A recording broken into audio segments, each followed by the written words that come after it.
Okay. All right. Hello, everybody. Welcome to the US Trail Running Conference webinar today. And it's Thursday, February 24th. It's 11 a.m. here Mountain Time. I'm calling in from the lands belonging to the Arapaho and Ute peoples that we now know as Estes Park in Colorado. And I'm really excited to welcome, we have four fantastic panelists with us. Verna, Maria, Rob, and Will, if you could just give us a wave to start with. There we go. Yay. Thank you, folks. Okay. We're going to have introductions, longer introductions in a short minute. But I wanted to welcome everybody from wherever you're calling in from around the United States. And we also have some international callers too. So welcome to everybody. Before we get into the webinar, I just wanted to share, sending our thoughts to all our brothers and sisters in the Ukraine and Russia and Eastern Europe at the moment, and our thoughts are with you. And yeah, we hope that that situation calms down soon. So Alison Foster, good morning. Welcome from the East Coast. Just before we get going, I just wanted to kind of run through some quick housekeeping things. So we will feel free to use the chat, and Alison, thank you so much for adding your comments on there. So the chat is there for should be for everybody to see, and then you can also down at the bottom there's a Q&A section as well on Zoom. And we're going to hit Q&A at the end, but if you do have a question that's kind of relevant to what we're going through at the time, then I'll keep an eye on that, and then we can probably answer some questions as we go through. Yeah. So without further ado, I'm going to share my screen here to a slide deck, and okay. This webinar series is, as you can see, is presented by Marathon Printing, and we're very thankful to them for their support of this webinar series. And a quick word about Marathon Printing: they're a family-owned company that specializes in producing custom-printed items for endurance sports. And race bibs are typically their most popular item, either custom printed or stock bibs, but they also supply vital accessories for race directors like pins, bags, and pennant flags, as well as postcards, business cards, brochures, bumper stickers, and labels. And they've been a loyal supporter of the conference since 2015, and they're also an event standard partner for our friends at the American Trail Running Association. And we're very grateful to Ryan Zirk and the team at Marathon Printing for their support of this webinar series. So thank you to those guys for making this possible. And we're also grateful to Salomon, who are sponsoring this session. And kudos to Salomon, because as a brand, they have recognized that it's part of their responsibility to drive our sport forwards as it relates to diversity, equity, and inclusion. And they include mandatory DEI training for any Salomon-sponsored races in North America. And so, yeah, thanks to Marathon Printing and Salomon as well. Then this webinar session is free to access, and I'm pretty sure we have some Salomon-sponsored races in on this webinar too. So, okay. This is what we're going to run through. We're going to do some introductions. So we have Verna Volker, Maria Solis, Will White, and Rob Palmore, and myself. As I said, we'll have a separate Q&A session at the end if there's questions left over. Now, we're going to run through some guidelines to help race directors and event organizers to help them in terms of reaching out to communities of color and increasing diversity in their races. So Verna, if you could start off then from Native Women Running, and yeah, if you could introduce yourself and tell us where you're from and why you're excited to be here. Hello, everybody. Yeah, it's my name is Verna. I am I'm Verna, born of the Bitterwater Mud people, the Tangle people, and the Water Flows Together people. I'm from the Navajo Nation and currently live here in Minneapolis, Minnesota, with my husband and 4 kids, and I am the founder of Native Women Running, which is an account and organization to bring visibility to our Native women runners who are running all across this land. Cool. Thank you, Verna. Maria, you're next up. Hi, everybody. Hola, my name is Maria Solis, and I am coming from Orlando. I live between Orlando, New York, and Houston, Texas. We have two organizations, actually, Latinos Run and Latinas Run, and they promote running to improve physical and mental health of the Latino community. Cool. Thank you, Maria. And Will? Good afternoon. I'm Will White, member of the Black Men Run and the Washington, D.C. chapter. And I am also one of our trail ambassadors and happy to be here with you all today. I have had interest in trail running for, I guess, probably a good, maybe almost 10 years now, but I've been running much longer than that. But realizing I had this major affinity for the outdoors, I started venturing out on my own, and now I'm at the point where I'm seeing that there is a lack of people that look like me out on the trails. And because I am connected with so many people, I want to bring a lot more of them along with me on some of my running adventures. Beautiful. Thank you, Will. And Rob, last but not least. Yeah, hi, good afternoon, everyone. I'm Rob Palmore. I'm also a member of Black Men Run and also located in Central Florida, Lakeland, Florida to be exact. I am also part of the Black Men Run Tampa chapter. And just like Will, I'm a BMR Trail Ambassador. I'm glad to be here today. Thank you. Cool. Okay, thank you so much, all four of you. We're really grateful to have you here and to hear your experiences and share your share what's happened to you and your perspectives on getting more diversity into our races. So we have some bullet points on the slide deck here, and the first thing we're going to do is talk about land acknowledgement. So yeah, we'll let the panel chip in and just let me know when you're ready to move on to the next bullet point, and we'll stroll on from here. I can say something. Okay. So I've noticed an increase of land acknowledgement in trail and ultra races, well, any regular race, I guess. And I often think that now it's become a trend. Like, we're just gonna check off this land acknowledgement. And I think it's a wonderful thing.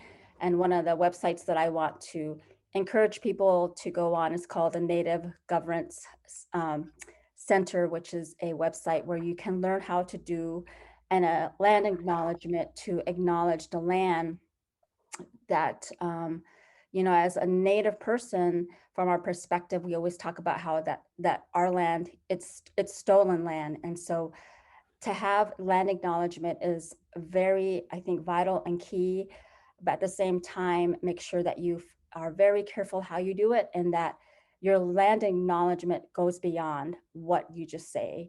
And, you know, we'll probably talk more about that. Like, what are you going to do to support the community in that area where you are giving that land acknowledgement? So I think that's really one of the key things with land acknowledgement.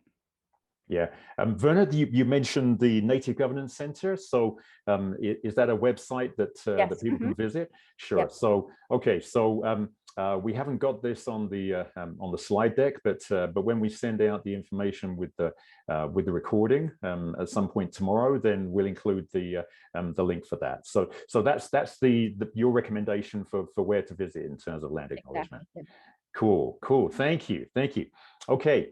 Any of the other panelists, any comments on that one particularly? I think when we did our retreat, Terry, you Yeah. did a blessing of the land, and you spoke to us a little bit about land acknowledgement. And it was the first time that some of us have had that experience, and I thought it was really beautiful. So for us, that was just like an eye-opening kind of experience, you know, on our retreat. So I wish I could share it. I'll share it after on our platform, the video that you did for us, teaching us about the land. So it was very beautiful. Cool. Thank you, Maria. Yeah. Just to kind of put that into context. So Maria had a Latinas Run Summit here in Estes Park last summer, and it's something that I've been doing for a few years now with the running camps and retreats that I do here in Colorado. So before we actually run on a trail, we spend some time blessing the earth and thanking the land, but also giving credit for the people that were here before us. So yeah, before we set out, because I think often as runners, you know, we just want to go out and run, which is great, but then I think it also makes sense to just kind of stop and consider who has been here before us. So yeah, thank you, Verna. Thank you, Maria. Okay, create authentic relationships. Yeah, any comments on that from our panel here?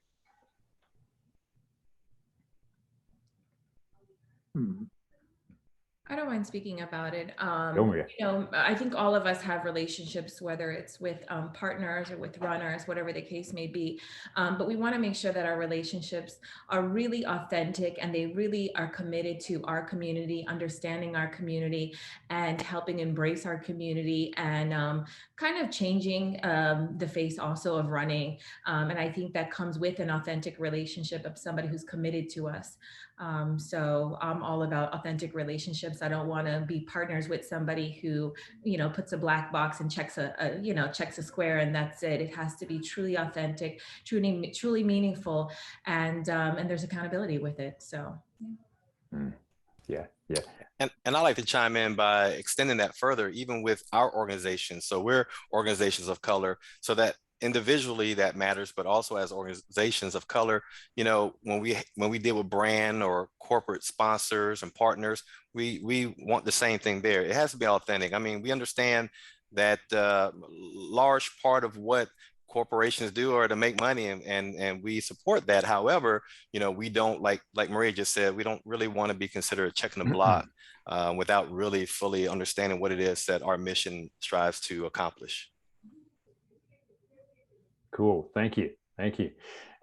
Yeah, I think that's a really important point. And you know, with Salomon, for example, you know, sponsoring this session, then it's not just about them sponsoring this session. It's that they also have a requirement that the races that they work with actually have DEI training and so on. So it's yeah, they're actually as you say, creating an authentic relationship. Next point, listen and learn. So yeah, really important point, I think. And yeah, Verna, have you got something to comment on that from your experiences? Yes, you know, I was on a board for trail running, and the leader was a white gentleman, and there was a conflict, and I felt like I was doing my best to try to explain, you know, we need to fix this, and just kind of sharing my perspective as a Native person. It failed because there was no trying to listen or learn. I felt like when I was trying to suggest as a person of color on this board, on this advisory team, I was dismissed. I felt unheard, and I felt gaslit. And so those things were just very, something that I'd never experienced in my work. This was probably like the first time ever. And so oftentimes people will ask me, well, what can we do for our Native community? And, you know, there's a lot of ideas out there, or even like, what can we do for our people of color? It's really on you to really listen and learn. You do the research and you find out. For example, you know, for Native people, we don't come as individual. You know, when I think about my work for Native Women Running, you know, I'm the founder of it. But in my mind, in my Native culture, I have a community of women who are behind me. So the individualistic, you know, this individual said to me, well, you come here on this advisory team as an individual.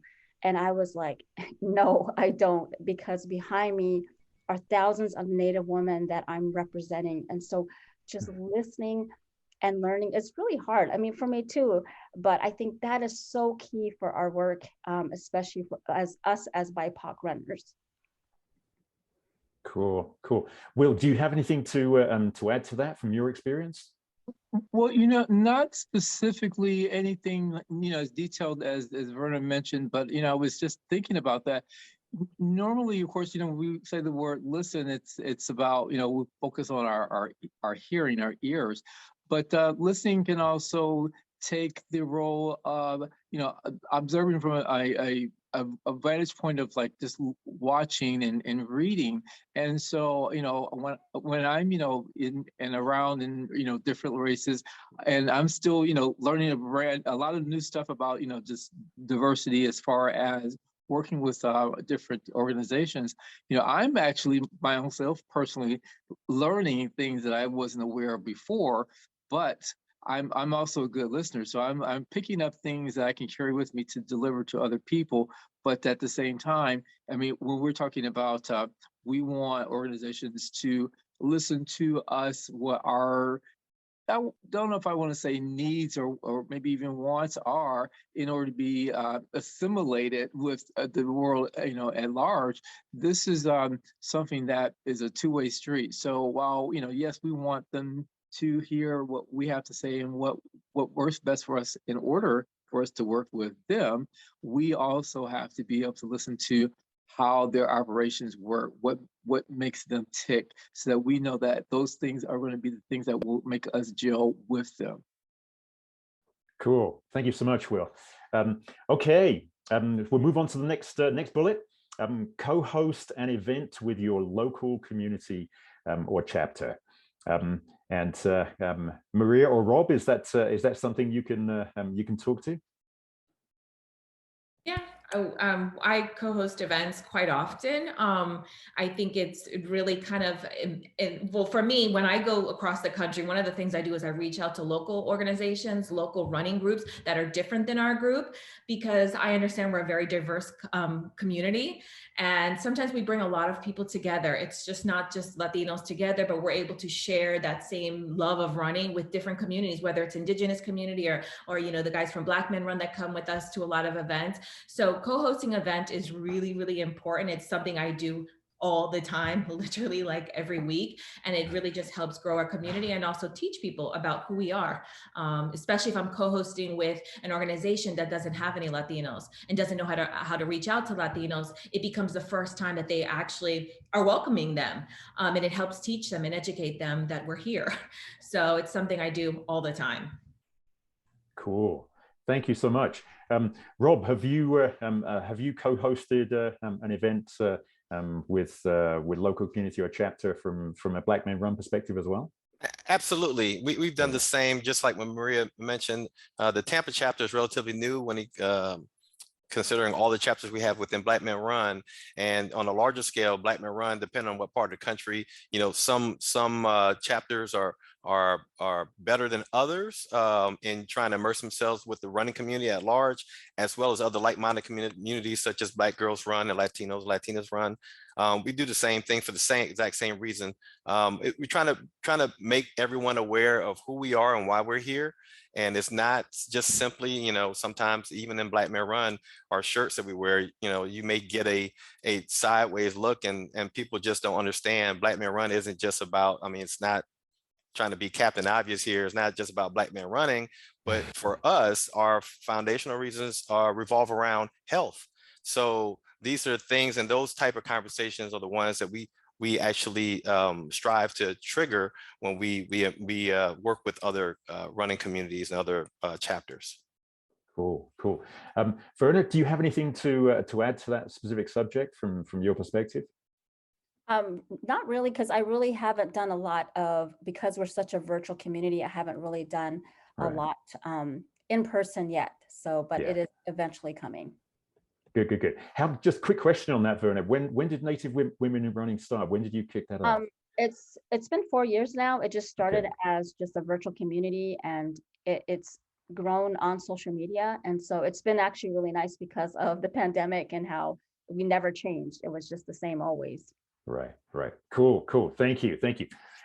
Okay, so next point is provide local runners of color or ambassadors with guaranteed entry into selected events to encourage other members to also register for them. Rob, you're nodding away there. Is that something you've had some experience with and something you would support for sure? Absolutely. So, I think we talked about this. We all talked about this previously, and we talked about this at the conference. You could easily, I think most race directors are aware of the run clubs or run organizations in the areas that they're going to put on the races. And, you know, that would be a great opportunity for them to extend an invitation in the form, in this case, as you mentioned, a guaranteed entry, maybe for a couple of folks, such as, you know, especially if those organizations have ambassadors, you know, and by doing so, you know, you can get those ambassadors it's almost like advertising, right? So not only can they would be like the guinea pigs for maybe that run club to participate in your event. And as we know, as runners and runners who like to race, word of mouth goes a long way. You know, I don't look at bumper stickers. We don't look at print ads much. We go by word of mouth. And so if I was an ambassador and I came to run your race because you invited me with a guaranteed entry and I participated, of course, I'm going to do an entire data dump to the guys who, and I say guys because we're a male organization, but to anybody really, any runner that I know who might be interested. I mean, that's, to me, it just bodes well for everyone if that was done. Cool. Thank you. Thank you so much. So yeah, Verna, have you worked on this particular aspect with your organization as well? Yes, you know, I always tell people, people of color, BIPOC, they want to be ambassadors. We want to be ambassadors. I think for me and my work is all about representation for our Native women runners. And one of the things that I've been working on is creating teams around races. And so, for example, in 2 weeks, we will be running the Native Woman Running will be launching its first team at Antelope Canyon. And so I'm just trying to work with race directors so that every area that we can find, there's a Native woman all across, you know, Canada and United States, where I can find some who live in that area and developing a team around that. Not only do they represent themselves, they represent Native Women Running. And I think that's really key with representation. And so I think when people see that, they'll see, wow, I see people that look like me. And I think that motivates people to feel like they can feel a belonging at these races. Yeah, great point. Yeah, Maria, how about yourself with Latinos and Latinas Run? That yeah, you've had some success with this, haven't you? I think. Yeah, well, actually, how I found, like, the reason behind me starting the club is actually going to races and going up to people and asking them about other groups. Being able to have, like, you know, access to those races is very important. And I know that we, like Rob said, word of mouth is really important within our community because we usually don't have access to information about races. You know, usually when a company or an organization that is hosting a race is targeting a community, a lot of times they don't target us. When they're paying for ads and stuff like that. So a lot of people in our community who may not speak English don't see those ads, don't know about the races. So it really is by word of mouth. So when a race director has access to provide us with, you know, a substantial discount or even free entry to our ambassadors go back to our community and say, hey, let's do a race meetup, like Verna said. You know, one of the best things we can do is if we can't do a group meetup for runs every week, we could do a race meetup.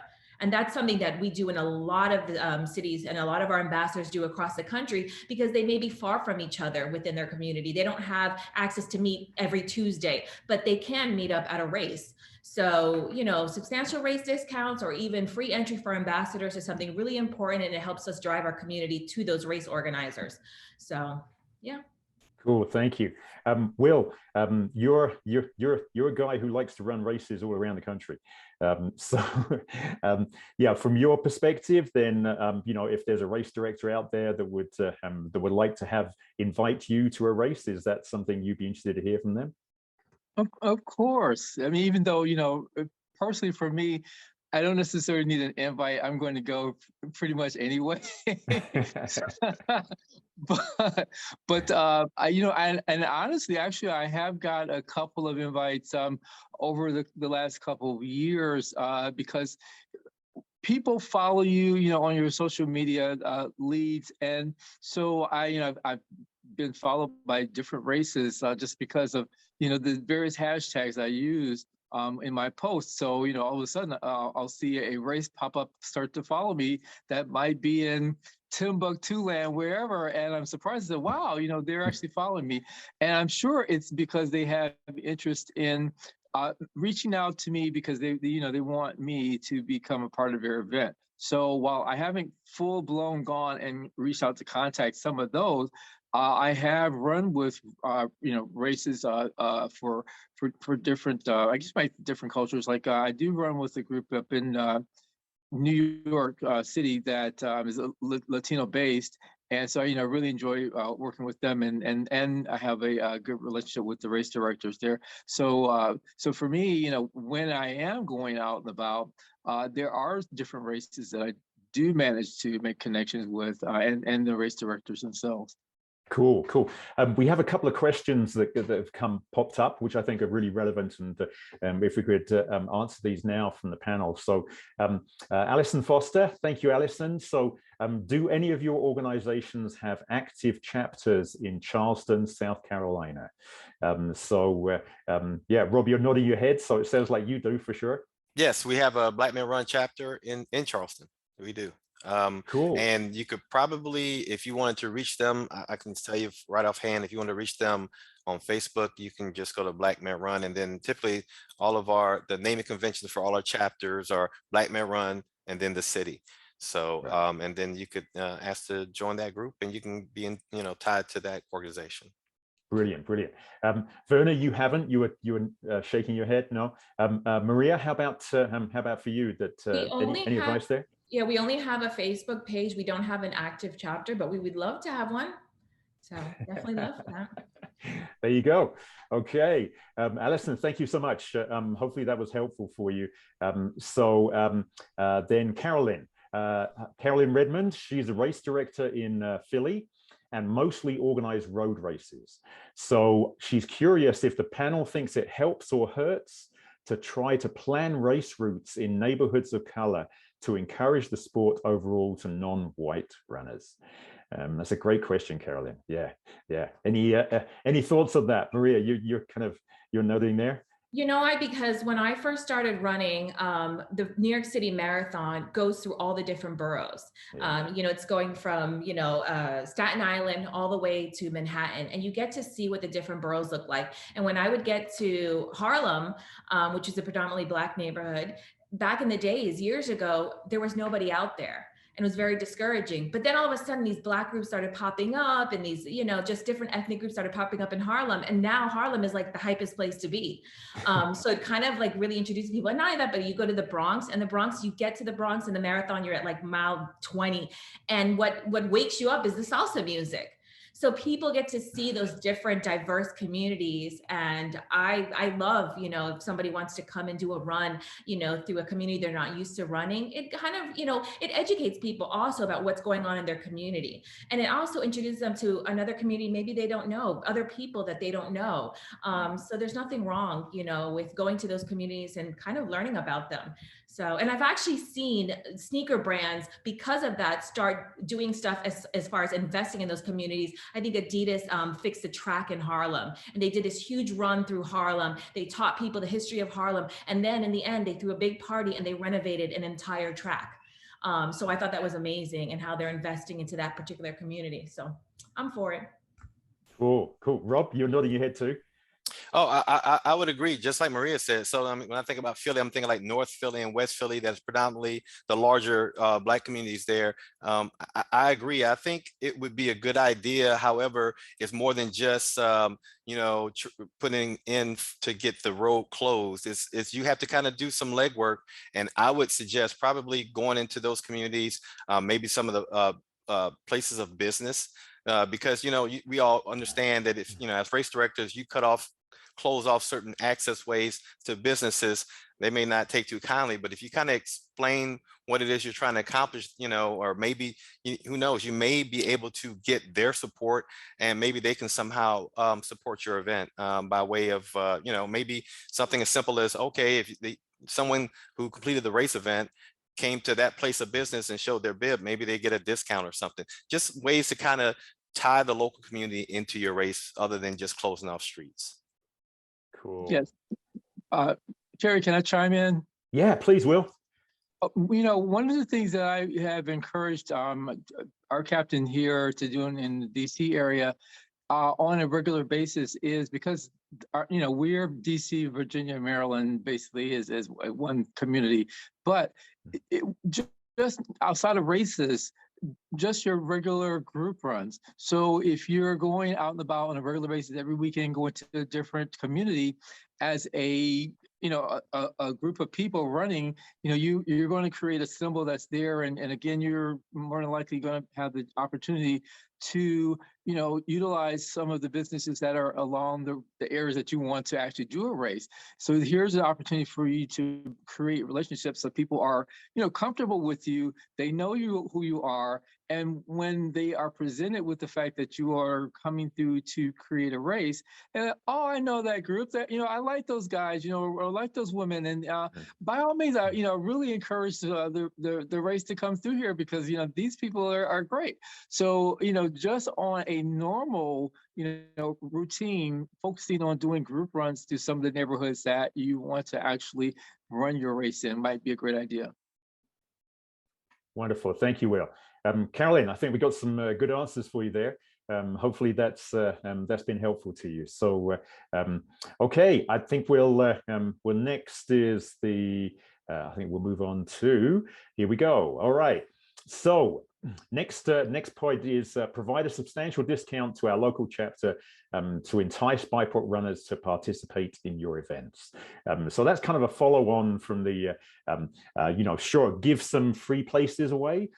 That's a great kind of lead in, but also, in terms of thinking about barriers for participation, then for people of color, in a lot of cases, that is whether they can actually afford to take part in a race. They might want to, but perhaps they can't afford to. So, providing a substantial discount. So, yeah, panelists, if you have any comments on that particular point, then Maria, go. I definitely do, because a lot of times race directors, it's kind of difficult. Like with Latinos Run, we're a Latino community, and sometimes we're very different when you're marketing to different communities. So for us, when we're going to a race, it's kind of like an event. It's like an outing for us. So we're not just coming with one runner. We're literally coming with the entire family. So think about that when it comes to paying for race entries, because you're not just paying for yourself, your tia, your mom, your sister. Like, we're coming with a whole pack, a whole crew, and it starts to add up. The cost starts to become, really expensive. So imagine paying for a New York City Marathon, $300 a person, or paying for a local race where back in the days it used to be $20. Now a small race could be $60 for a 5K or $50. So when you're adding up the child, the parents, the cousins and everything, it becomes expensive. So having that substantial discount sometimes really does help bring our community, especially Latino community, who comes with a huge amount of people with us, a big following. So yeah, it's really important for our community. Cool. Verna, you were nodding your head too. I was laughing because it's like, we are like all community, we're like family. Yeah. For our indigenous people, a lot of our native people live in the cities, but a lot do live in very isolated areas. And so a lot of the runners that I know will travel 4 hours, 3 hours to just be part of a run, maybe in Albuquerque or Phoenix. And so, and like Maria said, it's not just us, it's like the whole family. And so that makes a huge difference because of just the drive, that it's not just, like for example, the Navajo Nation does have races, but it's not a hop, skip, and jump when you're out there in the desert, Southwest. It's a drive. And so having a discount is I definitely would encourage that. Cool. Rob, yeah, any comments on that from you too? No, I don't think I can add any more than what Maria and Verna added. I mean, the substantial discount, I mean, sometimes it kind of goes hand in hand with that free race entry, right? So if you were to, for us, I mean, we at Black Men Run, we've, I know you're going to address it later on, but we partner with organizations where, they would offer X amount of free entries. And then for anyone else within our organization who might be interested, to Maria's point, a substantial discount for anyone else who might want to, come, because we don't usually travel alone. I mean, especially you were talking about these ultra events. Sometimes we tend to lean on Sherpas or we have a support team. So maybe having them participate would be beneficial to everyone involved. Cool, cool, wonderful, thank you. So Terry, next, oh, sorry, Will, yeah. yeah, so I want to broaden the circle with that as well. From the standpoint of vendors, race organizers, race organizers, they want to have a great relationship with their vendors, and of course they want to have it to continue on from event to event. So with this substantial discount with this large group of people that are coming, the vendors are getting more exposure. So it's almost like, to a degree, free marketing for the vendors, and of course, not to say how much money that each of these individuals that are going to get these discounts are going to spend on those vendors, but it's still at the same time free marketing, free exposure for not only the race, but for the vendors as well. Great point. I want to say something, Terry. Yeah, go, Mary. When I first started, the first thing I did was reach out to organizations, race directors, to try to get that discount, to get that entry, so I could introduce that trail race or whatever the case may be to my community. And a lot of times, race directors would say, "We don't give discounts because we sell out. We sell out so quickly." And the first thing I do is I go to the page and I want to see what the people look like that are at that race, who are showing up, who's there, and who's missing from that conversation, from that event, I should say. And most of the times, what I would see is nobody of color. So yes, your race sells out, but you're completely missed a whole community that would like to also be invited to that particular race. So a lot of times when you're looking at your race and say, I don't want to give a discount because it sells out, look also at who's missing when you have that race. What colors are missing from your race? Who's not signing up, and why are they not signing up? That's very important. Great point, Maria. Thank you. And if I could add on, I know this is a further diversion from the topic here, but the who does matter. I think we can all agree there. Could you just imagine, we have a lot of world-class runners within our country, but could you just imagine how significant or insignificant that title would be if you were only running with people that look like you?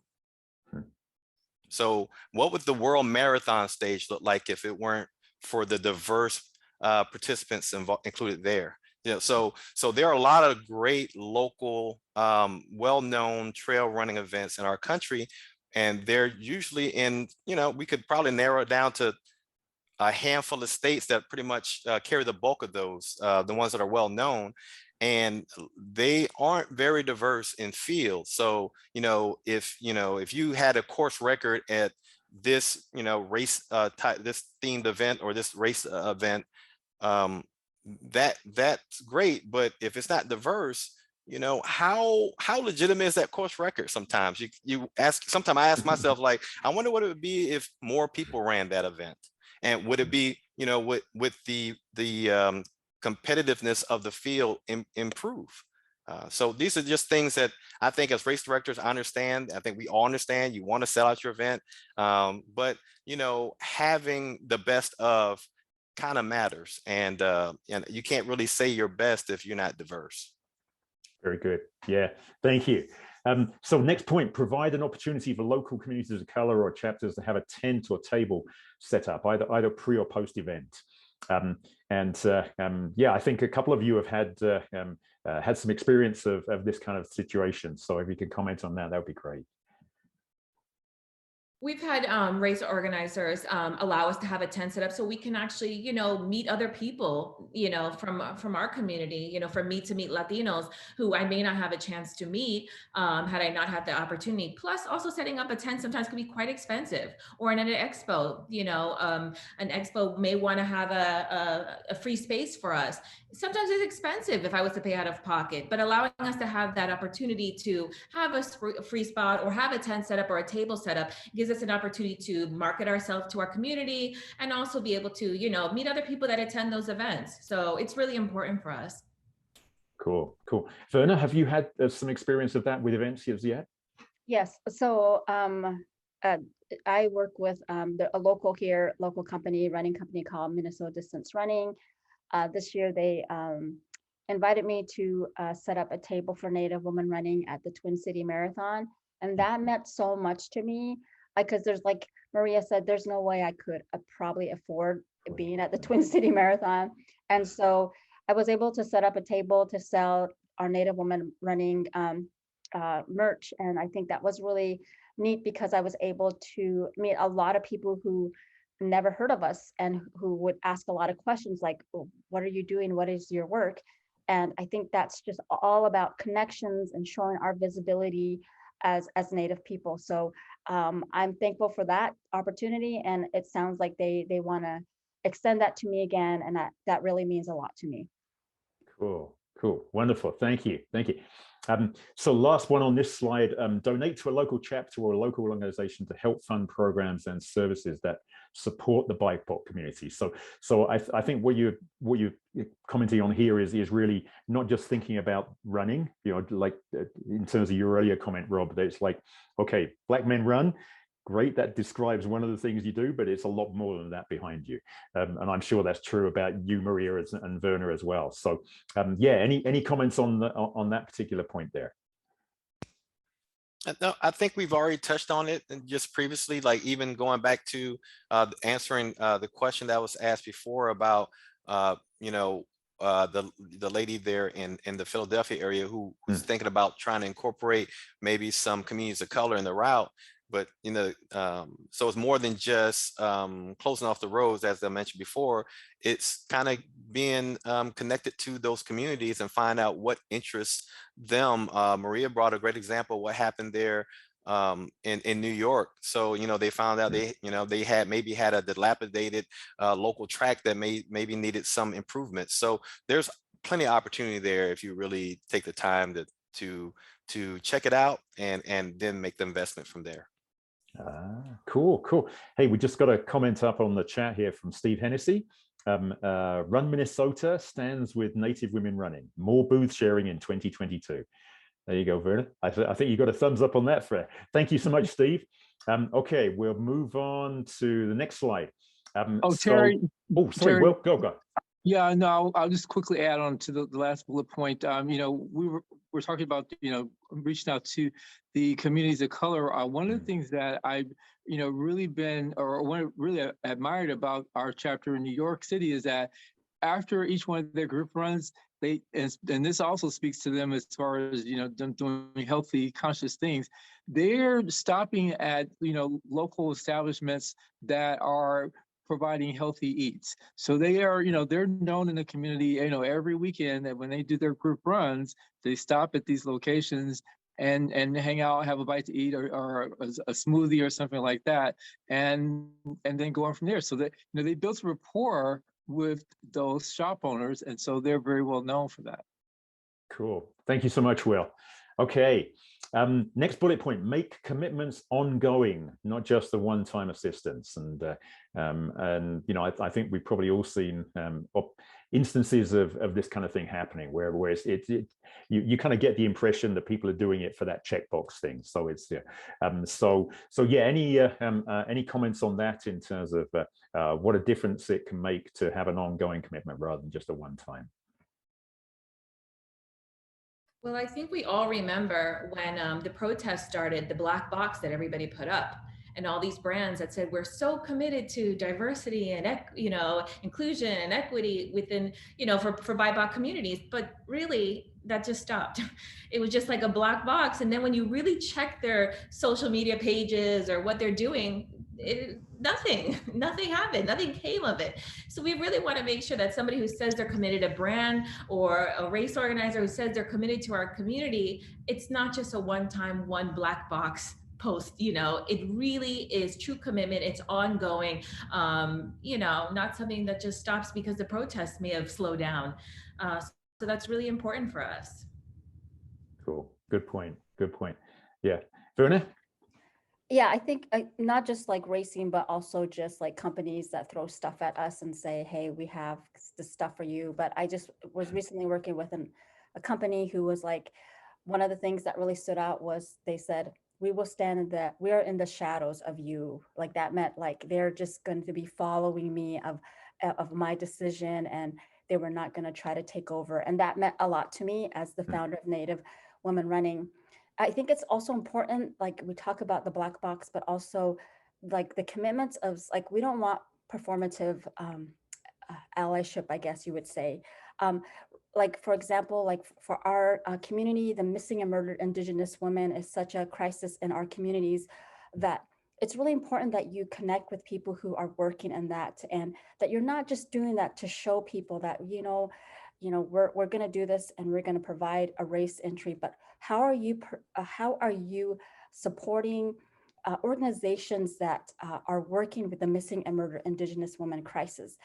You can run a race and run in honor of that, but there has to be more. Kind of like going beyond the land acknowledgement. What will you do to give back to a community that is in devastation with what is happening to our women? And so I'm very always leery about performative allyship. Like, we're just doing this to like show that we really care for Native women. And I'm like, do you really care for Native women? So I think I don't know if that's under that, but that's just one of those things that I'm very sensitive to, and that, this commitment is really key to just our work as BIPOC runners. Cool. Thank you. Thank you. Okay, next point is connect with high school cross-country and track teams, and runners of color are very often included within these teams. So that's yeah, Rob, you're smiling and nodding there. I mean, you've had some experience of that for sure. Well, I mean, I don't actually have any firsthand experience as a race director, but I have experience as a participant witnessing that. And, I think there are a lot of resourceful race directors out there that recognize, especially, I know that for the ones that tried to continue during the COVID time, which we're still in, it's kind of your volunteer base kind of dwindled, and at some events, when your volunteers dwindle, so does your race. So one of the things that you could do, and we mentioned this before during the conference, was make yourself aware of local high school track and cross country teams. There are a lot of great young athletes, both men and women, and invite them to maybe host carry on the burden of managing just one of your aid stations or water stations or whatever the case may be, and invite them out. A lot of races they put on, especially in the ultra field, they put on these practice events in the months and weeks leading up to their event, where you can run a section, 7-10 mile section. Invite these guys to come out as well, to view some of the course, and then of course invite them to volunteer, and those volunteers can quite possibly turn into actual participants in the near future. And so, I think to make that impression on our younger athletes, you set yourself up for success later on down the road, and create a space that they feel comfortable in as a participant. Great, fantastic. Will, do you have anything more to add to that? Go ahead, Will. Oh, no, I actually don't have any experience there, but I agree with what Rob was saying, though. Cool. Thanks. Maria, go for it. Yeah, I was saying that, Students Run LA is a huge one. There's thousands and thousands of students runners. And over the years, we've actually been able to work with them whenever we host events and stuff like that. They actually come help volunteer for us to help organize. Like, we have event centers where hundreds of people show up and they help organize. And in exchange, our giveaways, we raise the money to give it back to them. Whenever we do like Hispanic Heritage Month, whatever, we send medals, we donate a lot of them to them, because within our community, our median age is in their 20s. So a lot of those runners that ran in high school, when they got out of high school, they started running with us. Because they're no longer a student in high school anymore. So that just having that partnership is really great. I think some of them you might have met even at the retreat last year, Terry, that used to be a part of students running within their high school. So they're great volunteers. They're amazing. They're a lot of hands that help out when you need it, and they're in every city. So there's got to be student runs everywhere. So they're amazing. Cool. And of course, there's not a big jump. If we're talking about putting on trail races as a race director, then there's not a big jump from cross country to trail running. So if somebody's into cross country already, then it's like, you tell them, hey, they've probably been running on trails already in terms of training. So it's not a big jump from, if you can connect with people who are already engaged in that. Just want to touch on unconscious bias. The impact of not seeing anyone like me isn't inviting. So Maria, you've mentioned this already in terms of looking at social media, and Verna, I'm sure you've seen the same kind of thing as well. So yeah, any comments on that in terms of, I know you touched on it already, but anything further to add on that topic? Well, my experience, even when the protest started, when I started reaching out to companies and they said, well, there's nobody of color on trails. And I said, well, where do you live? Like, what? Because there's a lot of us.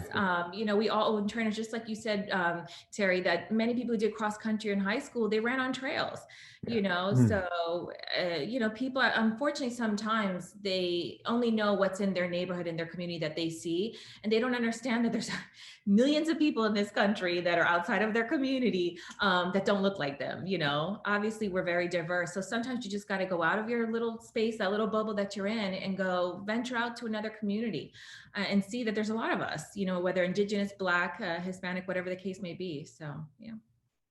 Cool. Verna. Yes, I think oftentimes I always hear the term, well, running is for everyone. And really, it is not. I think one of the things Maria pointed out, which is so true, is when you go onto the website and you see the races, you can tell a lot by the website. You can tell a lot by races. You can tell a lot about an organization that could be featured in a magazine by just looking at the pictures. And I think that's why I had such a drive for Native women running, though we have a lot of successful Native runners, but I rarely heard of them. It was like far and few. And so just the push of just seeing what's on their website, and you can tell a lot on social media, especially if there's an event, you can tell who is there. And so I think just realizing like, who are you reaching, like where, and I think that's just really important to just really point that out. Brilliant. Thank you, Verna. Great point, Verna. So not only you start off by saying that how people say running is for everyone, and we've heard that before, we've all heard that before. It may be for everyone, and we do agree, it's just not marketed to everyone. And that was the point that we're trying to make here. You know, where are running shoe stores located? Where do you get your running supplies? You know, the advertisements for races, where are you posting that? So those are the type of things that we ask race directors just kind of consider. And some things you can change, some things you can't change. But if there's one small thing that you can do to be more inclusive, the better. Brilliant. Great comment, Rob. Thank you. Okay, last topic on here, invite communities of color to participate as volunteers on chorus. So we kind of touched on that already, but I think it's a great opportunity, isn't it? That okay, you know, we can, it's not just people in the race that we want to get more people on, but also, you know, races can struggle sometimes in terms of volunteers. And so to get volunteers from communities of color as well is a fantastic opportunity, I think.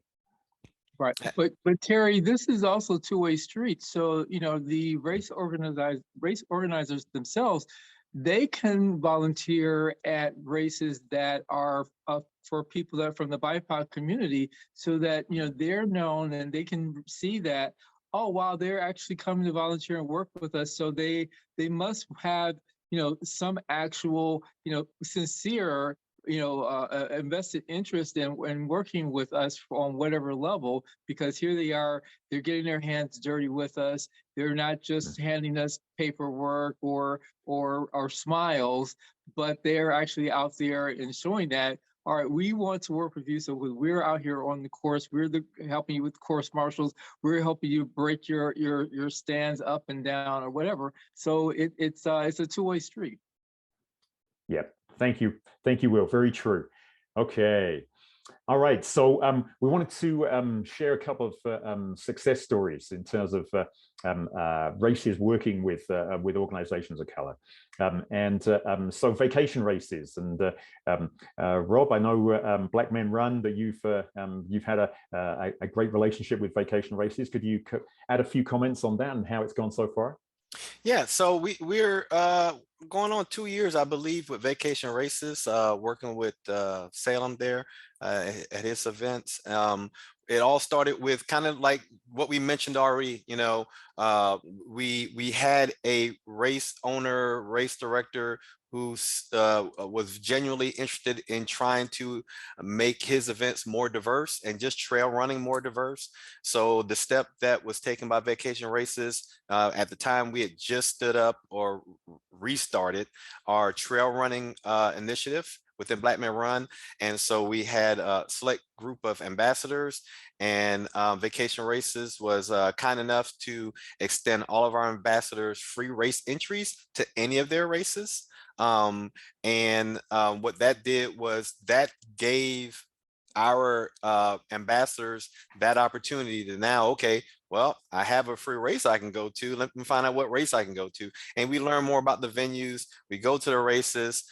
These races, when our ambassadors participate, sometimes they share pictures, sometimes they share videos. And once again, that word of mouth kind of filters back towards our organization. Additionally, we had an event last year in October where we decided as Black Men Run to kind of descend upon Townsend, Tennessee for the Great Smoky Mountains event. And this is just on the strength of what Vacation Races extended to us. Some of our ambassadors made it there, and as a result, our convergence there in Tennessee later led to the founding of our chapter in that area. So that helped us not only become more familiar with the trail and trail racing in the community, but it also helped us to grow our membership, because that was an area apparently that had a need for Black Men Run, and we stood one up as a result. Brilliant, brilliant. Verna, it was you, wasn't it, that mentioned Dirtbag Runners? Was that right?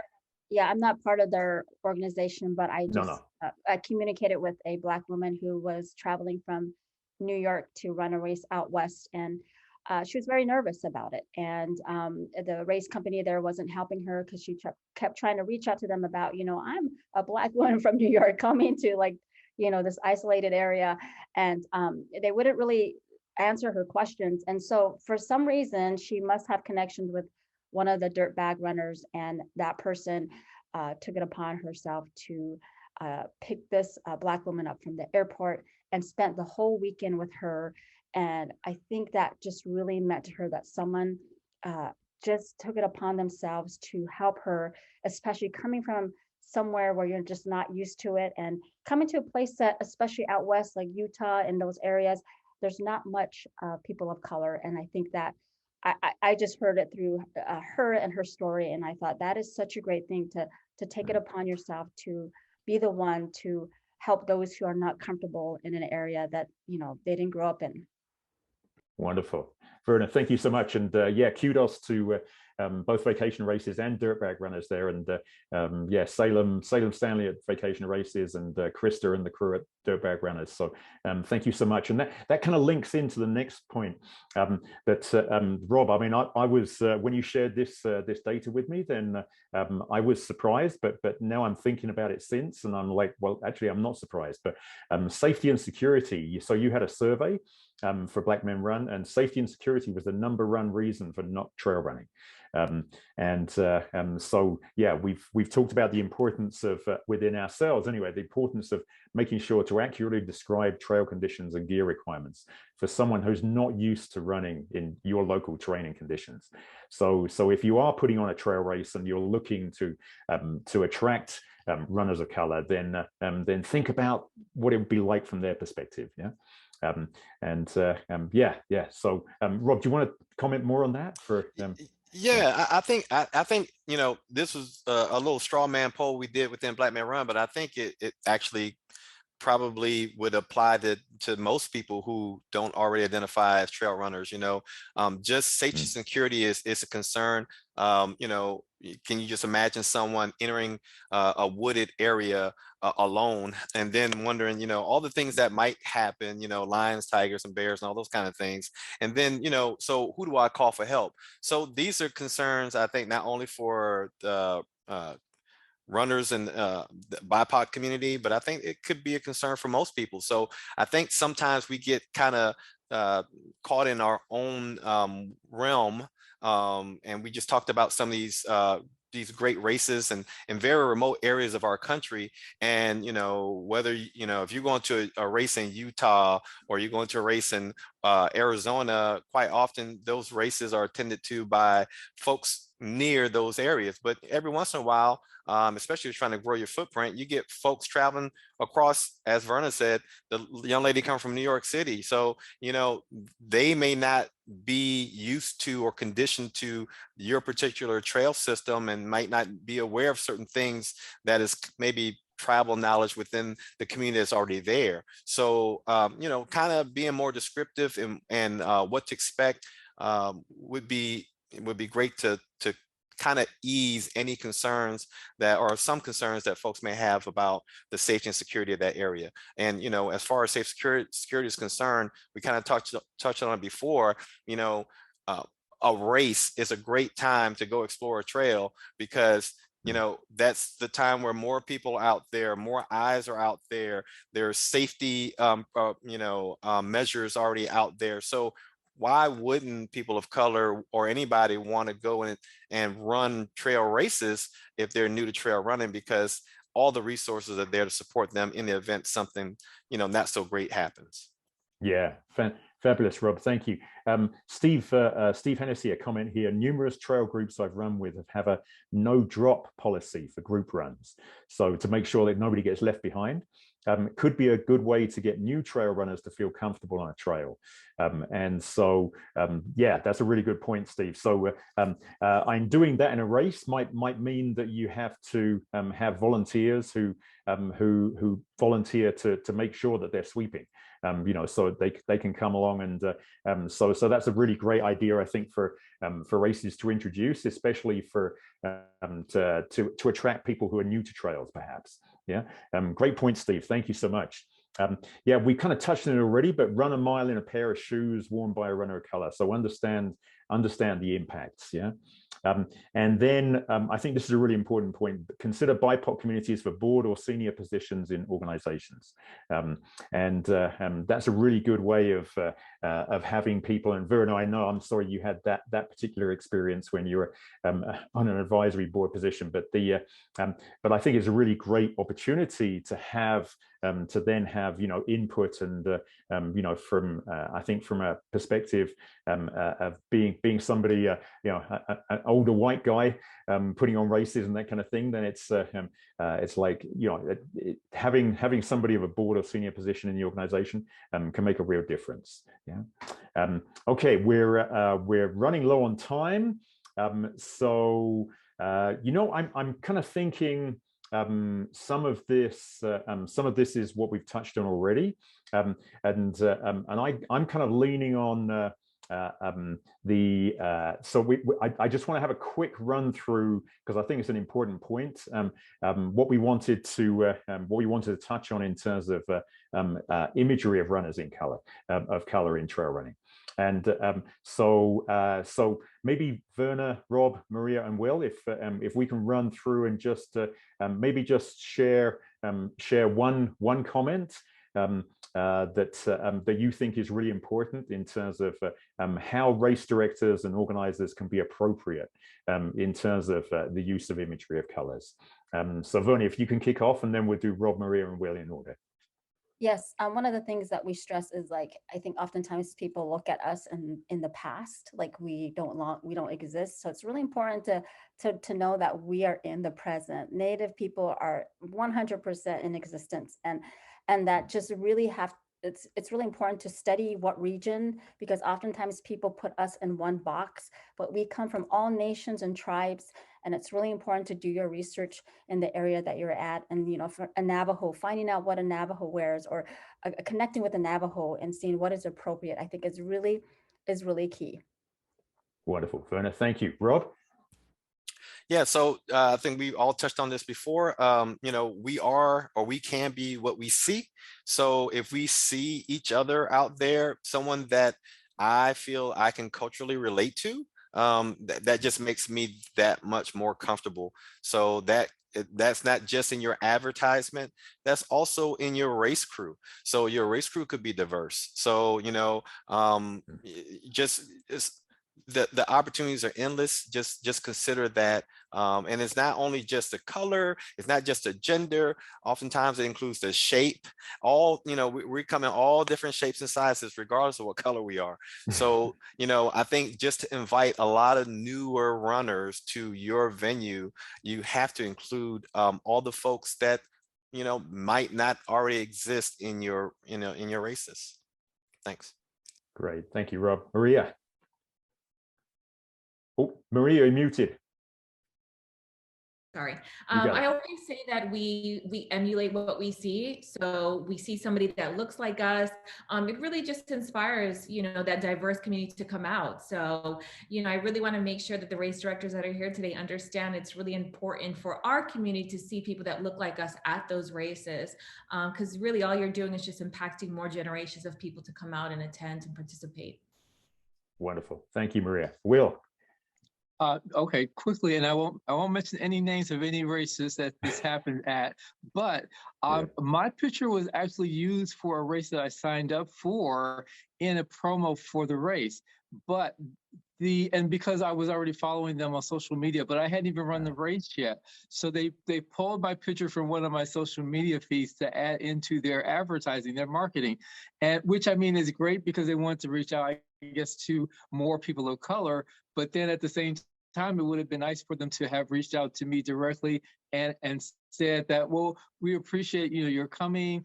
We want to do something for you to make you feel a little bit more special. Maybe you can bring along some more of your friends or something like that, instead of just grabbing my picture and posting it on to their marketing. So I thought that was a little rude, but I enjoyed the race. I will say that, but that was an interesting thing that happened.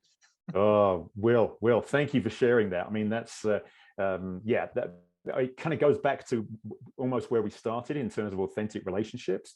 Right. as you said it, I mean, they just thought, oh, great, we've got this guy, he's a runner of color, and we can grab his picture and use it. It's funny how that happens. I mean, it's a different situation, but I actually had, and again, mentioning no names, I actually had a famous race use a picture of me and my wife running that wasn't even in the place where the race was taking place, and I've never run the race, and it's like, what is this got to do with your race? Nothing.